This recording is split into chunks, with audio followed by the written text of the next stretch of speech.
ఎస్సీలకు అన్యాయం జరుగుతూ ఉంది. దేశంలో భారతీయ జనతా పార్టీ పరిపాలనలో, ప్రాంతీయ పార్టీల పరిపాలనలో దళితులకు అన్యాయం జరుగుతూ ఉంది. ముఖ్యంగా నేను ఏదైతే చూపిస్తున్నాను, కారంచేడులో 6 మంది దళితులు చనిపోతే దాదాపు 30 సంవత్సరాల నాడు తప్పు చేసిన వాళ్లకు, నేరస్తులకు శిక్షలు పడలేదు. తప్పు చేసిన వాళ్ళు తప్పించుకున్నారు కోర్టుల ద్వారా. అది రెండో విషయం. సుందూరులో కూడా దళితుల పైన దౌర్జన్యాలే కాదు, దాదాపు 8 మందిని చంపడం జరిగింది 91లో. కోర్టుల ద్వారా తప్పించుకున్నారు నేరస్తులు. కోర్టుల పరిస్థితి, వాళ్ళు కళ్ళు మూసుకుంటున్నారు, చెవులు మాత్రమే ఉన్నాయి వాళ్ళకి, కళ్ళు మూసుకుంటున్నారు. మన న్యాయ వ్యవస్థకు కళ్ళు లేవు, ఒక్క చెవులు మాత్రమే ఉన్నాయి. మొన్న వచ్చినటువంటి క్లాసిఫికేషన్ కూడా దళిత వ్యతిరేక జడ్జిమెంట్ అని నేను చెప్తున్నాను. అనాదిగా 5,000 సంవత్సరాలు కష్ట నష్టాలు పడినటువంటి దళితులకు కాంగ్రెస్ పార్టీ, కాంగ్రెస్ ప్రభుత్వం, నెహ్రూ, అంబేద్కర్, మహాత్మా గాంధీల ఆలోచనల ప్రకారంగా 14% రిజర్వేషన్లు ఇవ్వడం జరిగింది. వీళ్ళలో కొంచెం పైకి వచ్చారు అతో ఇతో. మరి వీళ్ళ పైన కుట్రలు జరుగుతున్నాయి, విదేశీ కుట్రలు. దీనికి తోడుగా భారతీయ జనతా పార్టీ, RSS, కొన్ని ప్రాంతీయ పార్టీలు కలిసి దళితులను విభజించి పాలించాలన్న ఉద్దేశంతో, డివైడ్ అండ్ రూల్ అన్న ఆలోచనతో కొన్ని రీజనల్ పార్టీలు కూడా ఆంధ్రప్రదేశ్ రాష్ట్రంలో భారతీయ జనతా పార్టీతో కలిసి కట్టుగా పనిచేశాయి కొంతకాలంగా. మరి ఆ రీజనల్ పార్టీల వల్లే కారంచేడులో ఆ రోజు జరిగినటువంటి అన్యాయానికి ఈ రోజుకి శిక్ష పడలేదు. మరి కొందరు వల్లే అక్కడ సుందూరులో కూడా శిక్షలు పడలేదు. ఇది తప్పులు జరుగుతున్నాయి జడ్జిమెంట్లలో కూడా రాజకీయ ప్రవేశం ఉందనే దానికి ఇది గొప్ప తార్కాణం. మొన్న 1వ తేదీ ఆగస్టు 1వ తారీఖు వచ్చినటువంటి జడ్జిమెంట్ 7 జడ్జీల ధర్మాసనం. ఏంటి సుప్రీంకోర్టు, నేషనల్ కోర్టు ఇది. ఈ నేషనల్ కోర్టులో 34 మంది జడ్జీలుంటే ఒక్క కులానికి సంబంధించిన వాళ్ళు 20 మంది ఉన్నారు. నేను ధైర్యంగా చెప్తున్నాను, బ్రాహ్మణులు 20 మంది ఉన్నారు. 34 మందిలో 70 కోట్ల మంది ఉన్నటువంటి వెనుకబడిన వర్గాలు ఓబీసీలు 3 ఉన్నారు. ఇది ఎక్కడ న్యాయం? ఇక్కడ లేదే వర్గీకరణ, ఇక్కడ లేదే సుప్రీంకోర్టులో లేదే స్క్రీమీ లేరు. అందరూ సంపన్నులే, గవర్నర్లు పిలకాయలే జడ్జీలు, జడ్జీలు పిలకాయలే జడ్జీలు. ఇక్కడ లేదా క్రీమీ లేరు. ఇక్కడ ఉందా క్లాసిఫికేషన్? ఒక్క పేద నిరుపేద దళితుల్లోనైనా క్లాసిఫికేషన్, జడ్జీల్లో ఎందుకు క్లాసిఫికేషన్ లేదని నేను అడుగుతున్నాను. 34 మంది జడ్జీల్లో బ్రాహ్మణులే 20 మంది ఉంటే ఏంది క్లాసిఫికేషన్? వాళ్ళు మాకు చెప్పేది ఇది ఎక్కడి న్యాయం? నేను ఆ జడ్జిమెంట్ ని నేను ఖండిస్తున్నాను.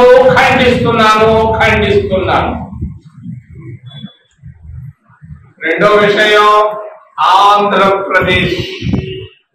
మా చంద్రబాబు నాయుడు తిరుపతి ఆయన ఒకప్పుడు కాంగ్రెస్ పార్టీలో మేమందరం యూత్ కాంగ్రెస్ లో ఉన్నాం.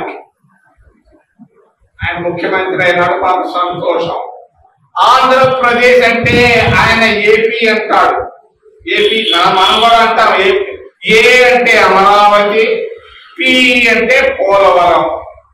సరే, పోలవరం మరి గత 40 సంవత్సరాలుగా పని జరుగుతా ఉంది. రాజశేఖర్ రెడ్డి వచ్చినప్పుడు డబ్బు ఖర్చు పెట్టాడు.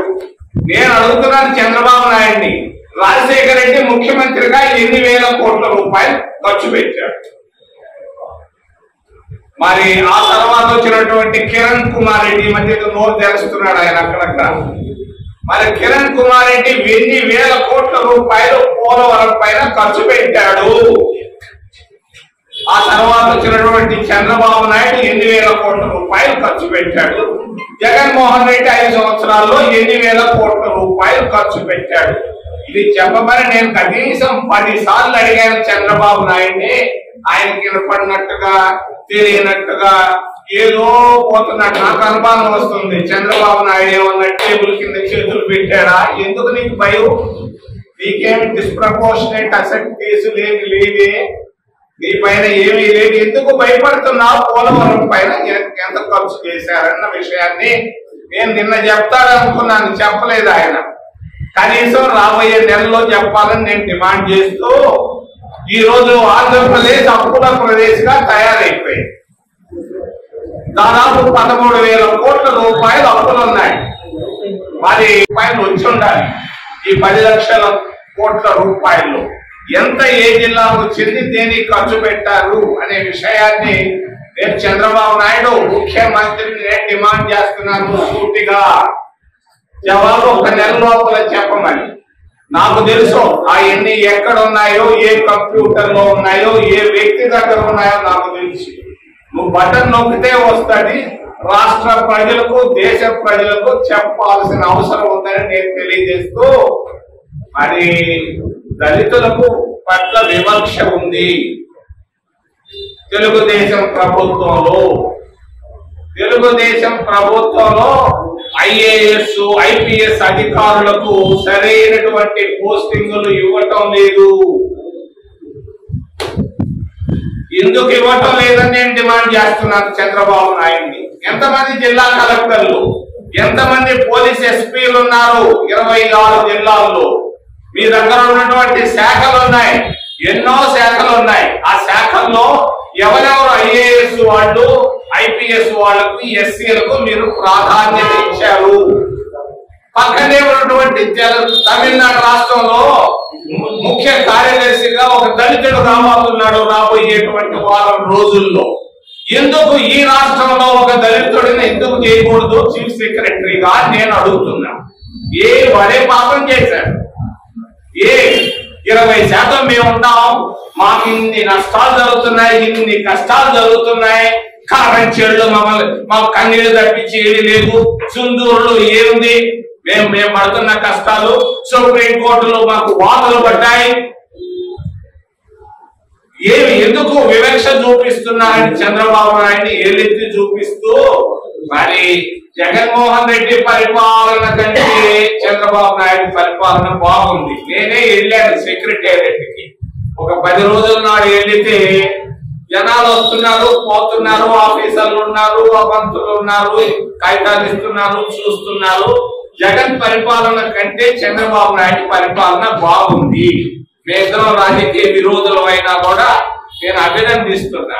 కానీ చంద్రబాబు నాయుడు పరిపాలన కంటే కూడా కరుణానిధి కొడుకు స్టాలిన్ పరిపాలన అద్భుతంగా ఉంది. అక్కడ పోయి చూడు, అక్కడ పోయి చూడు. మరి ప్రతి ఎస్సీకి ₹1,00,000 ఇస్తున్నారు ఎస్సీ కార్పొరేషన్ ద్వారా. మరి అంతేకాదు, ఎస్సీలకు ఉన్నటువంటి ప్రాధాన్యత, తమిళనాడులో ఉన్నటువంటి ప్రాధాన్యత ఆంధ్రప్రదేశ్ రాష్ట్రంలో లేదు.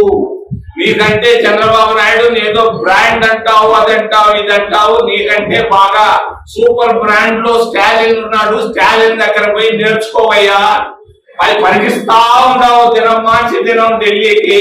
నువ్వు పిలిస్తే ఇక్కడికి వస్తాడయ్యా మోడీ. నీవు బాహుబలి అయిపోయినావు ఈ మధ్య. మేము ఊహించలేదు నువ్వు 50 సంవత్సరాల నాడు ఇంత బాగుపడి అవుతావని నేను ఊహించలేదు. పిలో మోడీ రావాయి, డబ్బు ఎత్తుకో రావాయి అంటే వచ్చి ఇచ్చిపోతాడు. నువ్వు ఎందుకు ఊరికే పరిగిస్తున్నావు? రేపు వెళ్తున్నావు, ఈ రోజు వెళ్తున్నట్టుంది ఢిల్లీకి. నువ్వు స్టాలిన్ పోవటం లేదే అక్కడ, నువ్వెందుకు పరిగిస్తున్నావయ్యా? ఏం సాధించావు? ఇన్ని 10 సార్లు పోయినావు, ఏం సాధించావు? ఆంధ్రప్రదేశ్ రాష్ట్రాన్ని భ్రష్టు పట్టించారు. అప్పుల ప్రదేశ్ గా తయారు చేసినటువంటి రీజనల్ పార్టీ. ముఖ్యంగా చివరిలో నేను ఒక విషయం, 2 కుటుంబాల కథను గురించి మీకు చెప్పాలనుకుంటున్నాను. 2 కుటుంబాలు తెలుగు ప్రజలను విభజించాయి. 2 కుటుంబాలు. తెలంగాణలో ఒక కుటుంబం తెలుగు 9 కోట్ల మంది తెలుగు ప్రజలను విభజించి 10 సంవత్సరాలు పరిపాలించి వేల కోట్ల రూపాయలు సంపాదించింది ఆ కుటుంబం.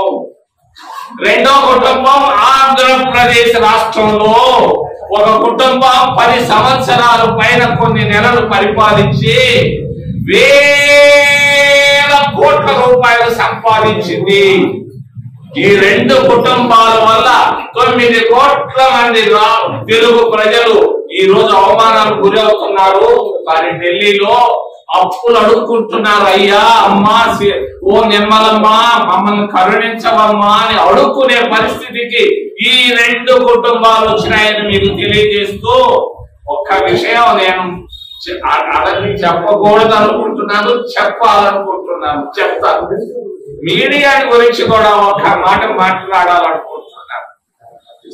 మరి గత వారంలో నేను టీవీలు చూశాను. మరి భారత రాజ్యాంగంలో 4th ఎస్టేట్ జర్నలిజం అనేది, పత్రికా స్వేచ్ఛ అనేది ఒక పెద్ద ప్రాధాన్యత కలిగింది. టీవీలో ఒక గర్ల్ ఫ్రెండ్, ఒక బాయ్ ఫ్రెండ్ గురించి గంటల కొద్ది చూపించడం ఎంతవరకు ధర్మమయ్యా? ఓ మీడియా, ఓ ప్రతినిధులు కాదు, మీడియా అధిపతులారా, నేను అడుగుతున్నా, ఏంటి 4th ఎస్టేట్ పోయి రియల్ ఎస్టేట్ గా మారుతుంది? నేను హెచ్చరిక చేస్తున్నాను మీడియా అధిపతులకి, మీరు రియల్ ఎస్టేట్లు చేసుకోండి, సంపాదించుకోండి, కనీసం చూపించేది. ఒకడెవడో ఒక దౌర్భాగ్యుడు ఒక గర్ల్ ఫ్రెండ్ పెట్టుకుంటే ఆ గర్ల్ ఫ్రెండ్ మరి బాయ్ ఫ్రెండ్ గురించి గంటల కొద్ది చూపిస్తారు. 1 నిమిషం చూపించుకో, 5 నిమిషాలు చూపించుకో, 5 రోజులు చూపిస్తే ఏమైపోద్దా? ఇది దేశం న్యాయ వ్యవస్థలో ఈ విధంగా ఉంది, పత్రికా స్వేచ్ఛ ఈ విధంగా పోతుంటే భారతదేశం, నేను హెచ్చరిక చేస్తున్నాను, ఈ దళితుల విభజనకు పోతే, విదేశీ కుట్రలకు లొంగిపోతే బంగ్లాదేశ్ లాగా తయారయ్యేటువంటి రోజు వస్తుందని మోడీకి, భారతీయ జనతా పార్టీకి, మరి RSS కు, ప్రాంతీయ పార్టీలు ముఖ్యంగా తెలుగుదేశం పార్టీ అధినేత చంద్రబాబు నాయుడుకి హెచ్చరిక చేస్తూ, Save a life. Download uBlood app. uBlood for the new blood.